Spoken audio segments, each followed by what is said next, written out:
Hello mortals, I am the one named Peachy, your guide on this perilous kitbash quest.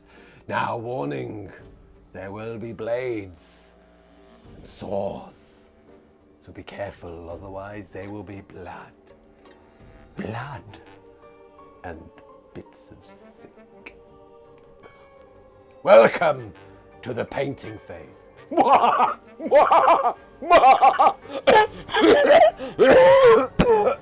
Pat, gotta take this off. It's giving me allergies.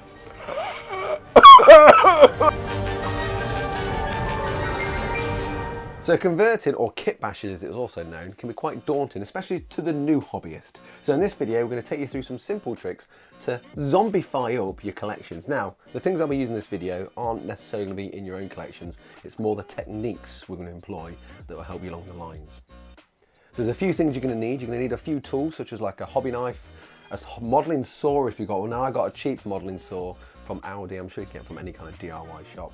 You'll also need some super glue and some accelerant. The accelerant's not necessary, I just use it because it speeds up the gluing process. Now the reason I'm going to be using super glue instead of plastic glue, you can use plastic glue if you want to, it just dries quicker, it holds in place quicker as well, but also if you're making mistakes, it's easy to snap off and then try again.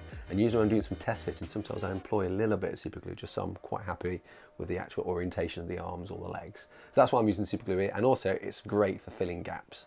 So once you've used that and the accelerant, you can just file away or use a knife, hobby knife, just to clean it off a little bit. But that's why I'm going to be using it. For anyone that's like, why is using super glue instead of plastic glue? That's the reason. First up is to get some components of your chosen zombifying build. Here you can see I've got some Astra Militarum parts, or the standard Cadian that's currently out at the moment. Now I've cleaned up the model up already, so I'd recommend doing that before continuing. First up here is to remove a leg of the model, and I intend to adjust it, albeit with twisting it inwards to give a zombie shuffle gait.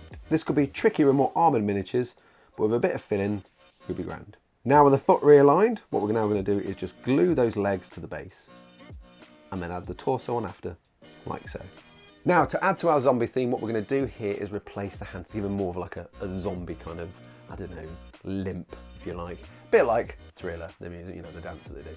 But hey, let's move on from that. So what I suggest doing here is look across your kit, see if you've got some open hands or some pointing hands. They're ideal because you can just swap the ones that are like holding weapons and stuff like that and make them look a little bit more zombified. Now a couple of good kits to use are Blood Bowl kits as well as the Dead Walker Zombie kit. I tend to use the Dead Walker Zombie kit as just my kit bashing kit for doing zombies. But Blood Bowl have a lot of open hands because of catching and grabbing. So if you can get access to those, that'll be good too. Now for my first example, I'm going to be using the hands from the Astra Militarum Tank Commander because they're kind of pointing or holding like binoculars. Also, you've got the Command Squad and the Heavy Weapon Squad that have similar hands as well, so check those out. Now we're going to replace any existing hands with some outstretched ones. One's more eager for brains. What we're going to do here is simply cut off the hands from the existing ones and then get those Tank Commander hands, cut them off and then replace them. Now to give our zombified model a zombie-esque head style, I'm going to be using the Cadian sprues here. Now I've got a head here that's got a gas mask, which is great because you don't know what's behind that, but to be honest, any head will do, just to have a paint solution and make it look more cadaverous. And to really add to that zombie vibe, what I'm going to do here is just glue that head at a slight angle. Again, that's just going with that zombie look, and it really adds to the effect.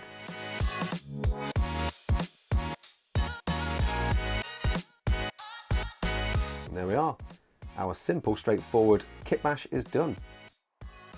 Now I'm going to do another build using the exact same pose to start off with. The only difference here is I'm going to be using some bits from the Dead Walker set. So I'm going to replace the hands from some hands in here, as well as a very, very rotting face from one of them as well. Just to, again, as an option if you want to go down this route. So like I said, we're using the exact same parts from the previous build. All I'm doing here is adding these new Dead Walker alternatives. So I'm going to add some rotting hands, especially fond of the arm holding an arm. So just clip those out of the wrist like so. And again, we're looking for a nice rotting head. I'm going to go for this one.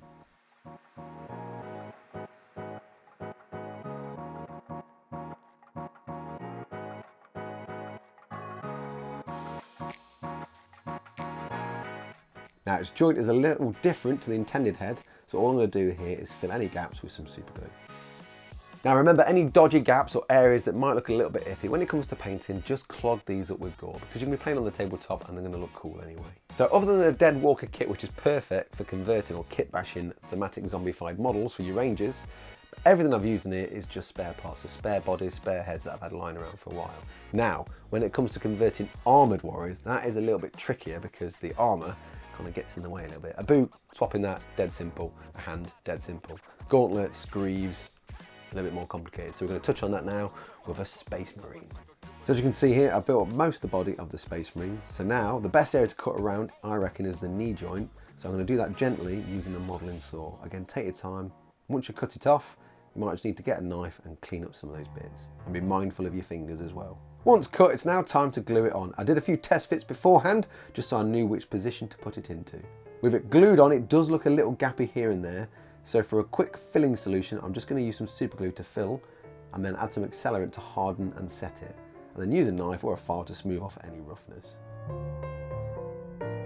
Now I shall work on the arms. For the left one, I have a chain blade, and all I'm going to do here is cut away the chain blade and swap that hand with an open hand. This open hand is from the standard Intercessor box set.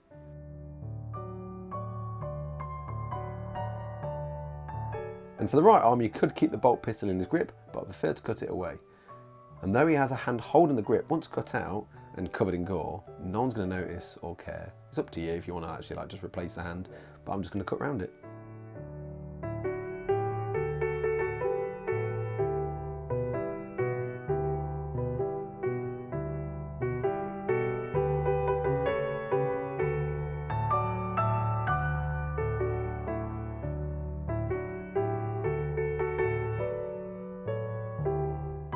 And there we are, kit-bashed, zombified armoured warrior is now done. I'll probably paint this model as an Ultramarine because we all know dead Ultramarines are the best kind of Ultramarines, especially the undead ones that are half rotting. It's all they deserve.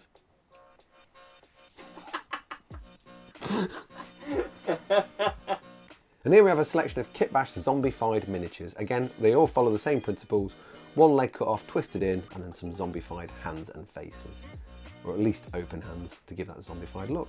And here we have a nice selection of painted zombified miniatures, ranging from Necromunda Gangers to Astra Militarum, a Genestealer Cultist. We even did a Breacher for some horror-filled gaming. And what is great about all these as well is not only have I just kit-bashed a few things, I've got 10. So I could do a kill team with them, or even like a cool game with Jeff and Pat, where they turn up and they have to fight against them endless hordes of zombies. Yeah. Kill the Ultramarine first! Please. It's just all coming out. Now we have a whole bunch of links in the description. Everything you've seen here can be bought from Element Games. So hit our affiliate link. It doesn't cost you any extra, but it helps support our channel. Also, we have a Patreon, so please support us on that.